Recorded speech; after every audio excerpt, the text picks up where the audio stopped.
جھگڑا ختم کرنے کا آسان طریقہ۔ زیادہ تر جھگڑے معمولی بات سے شروع ہوتے ہیں اور عدم برداشت کی وجہ سے صورتحال سنگین ہو جاتی ہے۔ بہترین حل یہ ہے کہ بندہ درگزر سے کام لے اور خاموشی اختیار کرے۔ اس سے تنازع کی آگ فوری طور پر ٹھنڈی ہو جاتی ہے۔ سیدنا ابو ہریرہ رضی اللہ تعالیٰ عنہ سے روایت ہے کہ ایک شخص نے رسول کریم صلی اللہ علیہ وآلہ وسلم کی موجودگی میں سیدنا صدیق اکبر رضی اللہ تعالیٰ عنہ کے ساتھ تلخ کلامی کی۔ حضور اقدس صلی اللہ علیہ وآلہ وسلم نے تعجب فرمایا، یعنی اس کی بے حیائی یا صدیق اکبر رضی اللہ تعالیٰ عنہ کے صبر و وفا پر، اور چہرہ پر نور پر مسکراہٹ کی چمک پھیل گئی۔ جب اس نے بہت زیادتی کی تو سیدنا ابوبکر صدیق رضی اللہ تعالیٰ عنہ نے رخصت پر عمل کرتے ہوئے اس کی کسی بات کا جواب دیا۔ اس پر سرور عالم صلی اللہ علیہ وآلہ وسلم نے ناپسندیدگی اور ناراضگی کا اظہار فرمایا اور وہاں سے تشریف لے گئے، یعنی کیونکہ جواب دینا اگرچہ جائز تھا مگر بڑوں کی باتیں ان کے منصب عالی کے مطابق ہوتی ہیں۔ یہ جواب شان صدیقی کے شایان نہیں تھا۔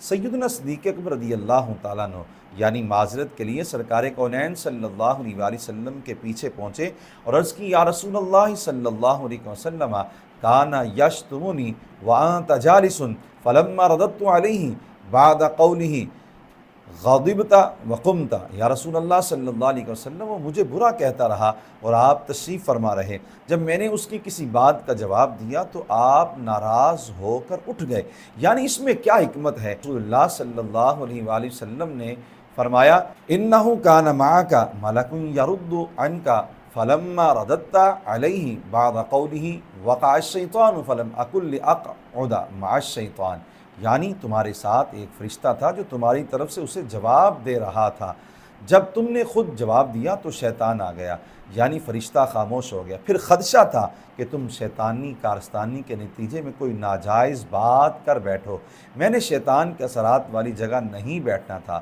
یعنی اس لیے میں وہاں سے چلا آیا۔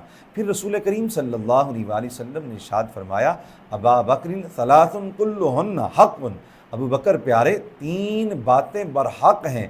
نمبر 1، ما من عبد ظلم بمظلمۃ فیقضی عنہا للہ عز وجل الا اعز اللہ بہا نصرہ، جس بندے پر کوئی ظلم کیا جائے وہ اللہ تعالیٰ کی رضا کے لیے چشم پوشی یعنی درگزر کرے تو اس کی برکت سے اللہ تعالیٰ یعنی دنیا و آخرت میں اس بندے کی بھرپور مدد فرمائے گا۔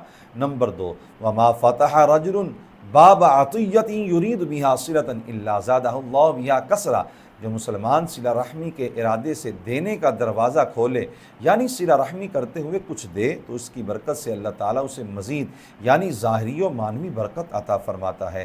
نمبر 3، وما فتح رجل باب مسألۃ یرید بہا کثرۃ الا زادہ اللہ عز وجل بہا قلہ، جو شخص مال بڑھانے کے لیے مانگنے کا دروازہ کھولے یعنی دولت میں اضافے کے لیے مانگے تو اللہ تعالیٰ اس کی نحوست سے اس کی کمی اور بڑھا دیتا ہے۔ حدیث مبارک سے سبق لیتے ہوئے ہم بھی لڑائی جھگڑے کے وقت خاموشی اختیار کریں اور درگزر کریں تو لڑائی کی آگ جلد ٹھنڈی ہو جائے گی۔